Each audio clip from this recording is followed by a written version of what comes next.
हर हर महादेव दोस्तों, स्वागत है आप सभी का एक और नई वीडियो में। मैं कंचन सिंह शिवानंद योगा से आज हम बात करने वाले हैं उज्जयी प्राणायाम के बारे में। उज्जयी एक ऐसा प्राणायाम जो आपके मन पर विजय प्राप्त कर दे सकता है। दिन में बस 5 मिनट उज्जयी प्राणायाम का अभ्यास करने से आप overthinking, lack of confidence, नींद नहीं आना, बहुत ज़्यादा स्ट्रेस, इन सारी चीज़ों को हरा सकते हैं और विजयी बन सकते हैं। तो आइए जानते हैं कैसे करते हैं उज्जयी प्राणायाम। उज्जयी प्राणायाम करने के लिए आप किसी भी ध्यान की अवस्था में बैठ सकते हैं, जैसे कि पद्मासन, अर्ध पद्मासन, सुखासन, दंडासन। और अगर आप इन पोजीशंस में नहीं बैठ पा रहे हैं तो आप चेयर पर बैठकर भी इसको कर सकते हैं। उज्जयी में हम कंठ घर्षण के साथ सांस लेना और सांस छोड़ना करते हैं। इसे घर्षण युक्त पूरक और घर्षण युक्त रेचक भी कहा जाता है। तो मैं आपको कर भी बताता हूँ, एक बार आप ज़रा ध्यान से देखिएगा। गले की मांसपेशियों को हल्के से सिकोड़ना होता है और धीमी धीमी आवाज़ आपको पैदा करनी होती है।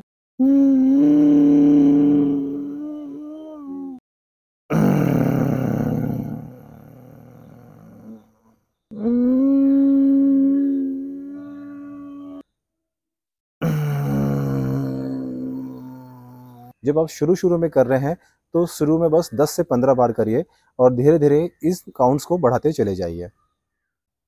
तो हमने अभी जाना कि उज्जयी प्राणायाम कैसे करते हैं। अब हम जानते हैं कि उज्जयी प्राणायाम करने से क्या फ़ायदे हो सकते हैं। उज्जयी प्राणायाम योग का एक बहुत ही महत्वपूर्ण प्राणायाम है और इसके बहुत सारे फ़ायदे हैं। हम कुछ इसके इम्पोर्टेंट फ़ायदों पर बात करते हैं। सबसे पहले जो फ़ायदा है, उज्जयी प्राणायाम को करने से हमारे शरीर से कफ की मात्रा को कम करने में ये प्राणायाम मदद करना शुरू कर देता है। जिन्हें भी कफ से जुड़ी हुई समस्याएं हो, जैसे साइनस के इश्यू हो रहे हैं, अस्थमा के इश्यूज़ हो रहे हैं, तो ये प्राणायाम करने से अस्थमा और साइनस में कमी आनी शुरू हो जाती है और कफ का क्षरण होना शुरू हो जाता है। में जिन्हें थायराइड और टॉन्सिल से जुड़ी हुई समस्याएं चल रही हैं, वो भी इस प्राणायाम को करें तो उन्हें भी बहुत ज़्यादा तेज़ी से फ़ायदा मिलना शुरू हो जाता है। लगभग 3 या 4 महीने के अभ्यास में ही थायराइड काफ़ी अच्छे से कंट्रोल आना शुरू हो जाता है। 3 से 5 मिनट के लिए उज्जयी प्राणायाम करते हैं तो वो अपनी थायराइड को काफ़ी अच्छे से मेंटेन कर सकते हैं, थायराइड को कंट्रोल कर सकते हैं। उज्जयी प्राणायाम करने से हमारी लंग्स की कैपेसिटी बढ़ती है और लंग्स में होने वाली जो बीमारियां होती हैं उनको भी आप कम कर सकते हैं। साथ साथ में उज्जयी प्राणायाम आपको मानसिक तौर पे मजबूत बनाने में मदद करता है। ये आपको आत्मविश्वासी बनाता है। जो आपके अंदर डर की भावना होती है, जो हिचकिचाहट होती है, उसे कम करता है ये प्राणायाम और आपको बहुत ज़्यादा कॉन्फिडेंस बढ़ाने में मदद करता है ये।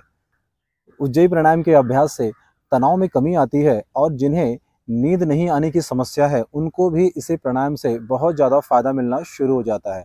उज्जयी प्राणायाम को करने से तनाव कम होगा और एक गहरी नींद पाने में आपको फायदा मिलेगा। अब जानते हैं कि इस प्राणायाम को कौन लोग ना करें।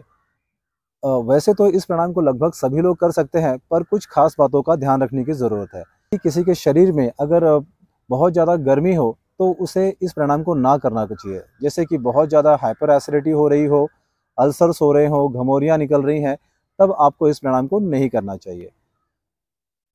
जिन्हें हाई बीपी और हार्ट की समस्याएं हो रही हो, उन्हें भी इस प्राणायाम को नहीं करना चाहिए। जो लेडीज़ प्रेग्नेंट हैं उन्हें भी प्रेगनेंसी के वक्त तक इस प्राणायाम को नहीं करना चाहिए। प्रेगनेंसी के बाद इस प्राणायाम को वो शुरू कर सकती हैं। तो दोस्तों, ये था उज्जयी प्राणायाम पे मेरा ये वीडियो। उम्मीद करता हूँ कि आपको ये वीडियो बहुत अच्छा लगा होगा और ऐसी वीडियो के लिए हमारे चैनल को लाइक करिए। जल्द ही मिलते हैं नए वीडियो में, तब तक के लिए हर हर महादेव।